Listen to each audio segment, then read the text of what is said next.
মানসিক যন্ত্রণা এটা এমন এক ব্যথা যা বাইরে থেকে কেউ দেখতে পায় না, কিন্তু ভিতরে ভিতরে মানুষকে ভেঙে দেয়। জীবনে কষ্ট আসবেই, কখনো মানুষের কথায়, কখনো সম্পর্কের ভাঙনে, আবার কখনো নিজের ব্যর্থতায়। কিন্তু মনে রাখবেন, মানসিক যন্ত্রণা থেকে মুক্তির প্রথম উপায় হলো নিজেকে সময় দেওয়া। সব কষ্ট একদিনে চলে যায় না, কিন্তু সময়ের সাথে সাথে হৃদয়ের ক্ষত ধীরে ধীরে শুকিয়ে যায়।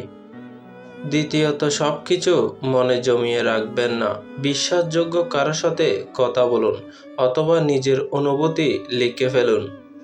আর সবচেয়ে গুরুত্বপূর্ণ হলো, নিজেকে কখনো দোষী ভাববেন না, কারণ জীবনের প্রতিটি কষ্টই আমাদের কিছু না কিছু শেখায়।